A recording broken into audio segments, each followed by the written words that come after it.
संविधान में बाबा साहब अम्बेडकर ने थोड़े से अधिकार दे दिए, इसलिए जीवित हैं, नहीं तो ये लोग हमें जिंदा जला देते।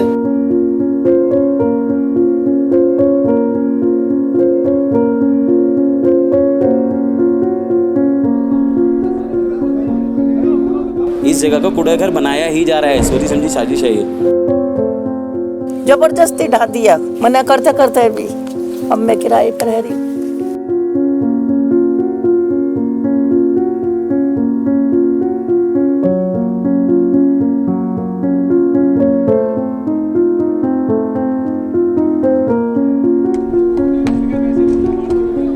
अगर ये कॉलोनी किसी और अपर कास्ट की होती तो ये हाल होता ही नहीं यहाँ पर।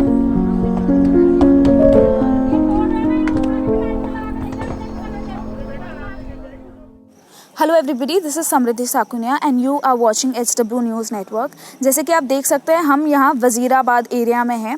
आप मेरे पीछे देख सकते हैं, वहाँ ईंटें पड़े हुए हैं। ईंटें इसीलिए पड़े हुए हैं क्योंकि यहाँ दिल्ली पुलिस यहाँ आती है और इनके प्लॉट्स तोड़ के चली जाती है। लोगों का ये कहना है कि दिल्ली पुलिस हर 15 दिन में आती है और उनके प्लॉट्स गैर कानूनी तरीके से तोड़ के चली जाती है। जब वो उनसे ऑर्डर्स मांगते हैं कि आप हमें ऑर्डर लेटर दीजिए, वो भी नहीं दिखाती है। यहाँ बारिश की वजह से ये एरिया धंसता जा रहा है, इसीलिए वो ईंट जोड़ के एक अपनी दीवार बनाते हैं, बट पुलिस फिर आती है और तोड़ देती है।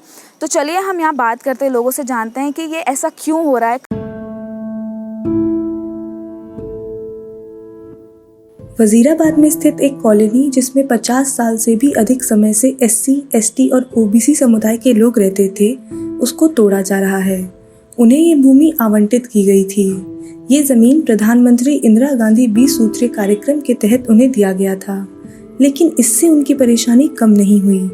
गरीबी के कारण वे काफ़ी दयनीय परिस्थिति में वहाँ रहते हैं। वहाँ अधिकतर घरों में शौचालय नहीं है। लोग सरकारी शौचालय का इस्तेमाल करते हैं। उस पूरे इलाके में केवल एक सार्वजनिक शौचालय है। घरों में रिसाव की समस्या लगातार बनी रहती है। जल भराव की वजह से डेंगू, मलेरिया जैसी बीमारियों का खतरा बना रहता है। रोड की स्थिति तो ऐसी कि कोई ढंग से चल न सके। जगह जगह पर ईंट पत्थर पड़े रहते हैं। पहले इसमें 2 रूम थे, 82 से बने हुए थे। 2008 में हमने इसको ऊपर करने की कोशिश की। उसके बाद में करा दी थी 5-5 फुट ये दीवार हुई थी ऐसे ही। तो देखो दिख रही है दीवार इतनी हुई थी। पहले तोड़ दी इन्होंने 2014 में। उसके बाद फिर दोबारा आए तो ये नीचे से उखाड़ी, फिर रोका इनको, अब फिर आए तो ये कमरा तोड़ दिया है। कितने बार आके 4-5 बार आ जाते हैं, जब मर्जी आ जाते हैं इनका, तो जब दिल करता है। कोई वो नहीं है। ऑर्डर भी तो होगा ना,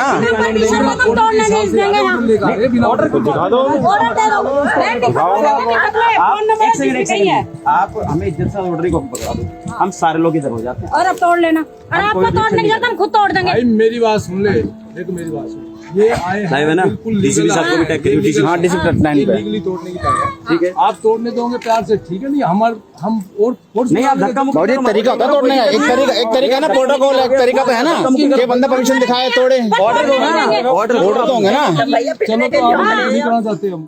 मैं चढ़ी हूँ उनके ऊपर, जब जाके तो ये दीवार छोड़ी है, फिर भी दोबारा तोड़ गए इन्होंने, फिर भी दोबारा तोड़ दी। गेट वगैरह भी देखो, गेट वगैरह भी ये रही, के बाद भी ये रही। सामान है वो दब गया मेरा। मैं यहाँ लोटे कर रही, बीमार आदमी में वैसे, मेरी खाट भी टूट गई, मेरे कपड़े भी दब गए इसमें ही। ये सारी ईंट वगैरह देख रहे हैं, ये बिल्कुल बाउंड्री थी, फ्रंट की बाउंड्री बची हुई थी। तो ये सारी बाउंड्री निकाल के क्रेन लाके, और उन्होंने कोई नोटिस भी नहीं दिखाया था हमें। हमने मांगा था कि नोटिस दिखाओ, आप ऑर्डर है आपके पास ये फेंसिंग करने का, तो उन्होंने ये नोटिस भी नहीं दिखाया था। ये हमारे पिताजी के नाम की पर्ची है, बहुत पुरानी, अब तो गल भी गई है। देखो बड़ी मुश्किल से बचा रखी है। उन्हीं के नाम पे है ना ये? है नहीं, हमारे पिताजी रहे नहीं। वो कहते हैं फ्लड की जमीन है, और फ्लड डिपार्टमेंट ही नहीं था तब की ये पर्चियाँ हमारे पास। 1976 की पर्चियाँ हैं, ये तो फ्लड डिपार्टमेंट ही नहीं बना था।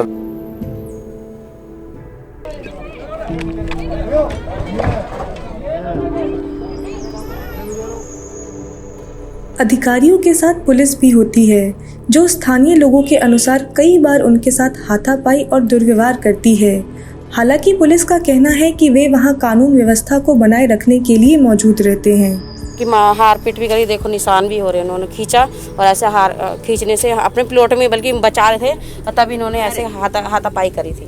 ये लोग बिना बात के कुछ नहीं करने आते, पुलिस की पूरी फोर्स लेके आते हैं। उस फोर्स के साथ लेडीज के साथ हाथापाई कराते हैं। महिला पुलिस नहीं होती? महिला पुलिस बहुत देर बाद आती है, आधा घंटा हो जाए, कभी तो 1 घंटे बाद आती है, तब तक ये लोग बदतमीजी कर चुके होते हैं। वीडियो बनाओ तो किसी के मोबाइल पे हाथ मारते हैं। जब पूरी दफा मशीन लगाई है, मैं पूरी लौट गई थी मशीन के आगे, तब भी नहीं माने, सब ढह गई है।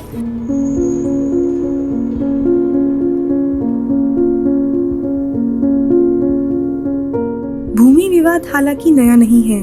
2019 में दिल्ली सरकार ने 20 सूत्रीय कार्यक्रम के तहत आवंटित 7,200 परिवारों को भूमि स्वामित्व अधिकार देने का निर्णय लिया था। 1975-76 में पूर्व प्रधानमंत्री इंदिरा गांधी के कार्यकाल के दौरान शुरू किए गए इस 20 सूत्रीय कार्यक्रम में लगभग 12,500 भूमिहीन परिवारों को खेती के लिए जमीन मिली। अधिकारियों के मुताबिक दिल्ली में 12,500 भूमिहीन परिवारों को खेती के लिए जमीन मिली है। प्रक्रिया के अनुसार इन लोगों को राजस्व विभाग के पास भू स्वामित्व के लिए आवेदन करना आवश्यक था। 120 गज के प्लॉट दिए गए थे, जो कि वो 300-400 के संख्या के आसपास है। उस जमीन के अंदर 36 बीघे दिल्ली सरकार ने जमीन ले ली, 140 बीघे में से। अब बची हमारे पास 110 बीघे जमीन। उसमें क्या ना, हमारे कुछ प्लॉट चले गए। अब क्या है ना, वो उन मकानों को तोड़ने के लिए आते हैं, तो वो उधर तो जाते नहीं, जो मकान तोड़ने हैं उनको, वो आ जाते हैं हमारे इलाके में। उसकी हमारे पास पर्ची है, उसके सारे प्रूफ है हमारे पास। मेरे को 11 साल हो गए यहाँ पे रहते हुए। अच्छा। अब हम कहीं और रह रहे हैं, अब किराए पे।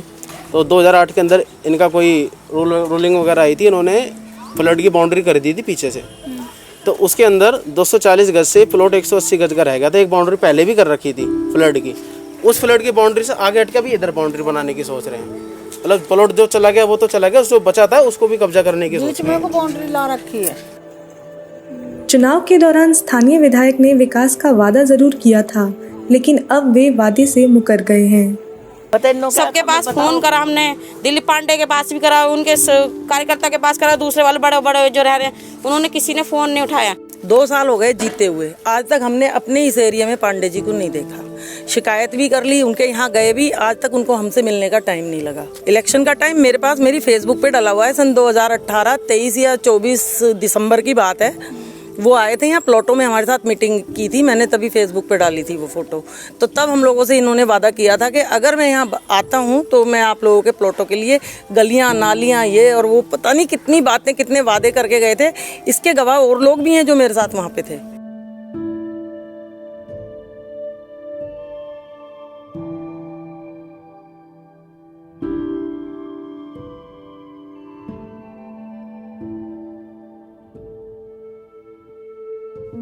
अगर ये कॉलोनी किसी और अपर कास्ट की होती तो ये हाल होता ही नहीं यहाँ पर। आगे फ़िलहाल हम चाहते हैं कि ज़मीन हमारी स्टे मिले, हम इस पे रहें पहले तो।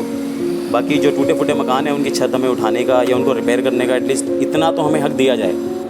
मैं इधर की इस इलाके की बात करूँ, मंदिर में जाने से लोग वंचित हैं।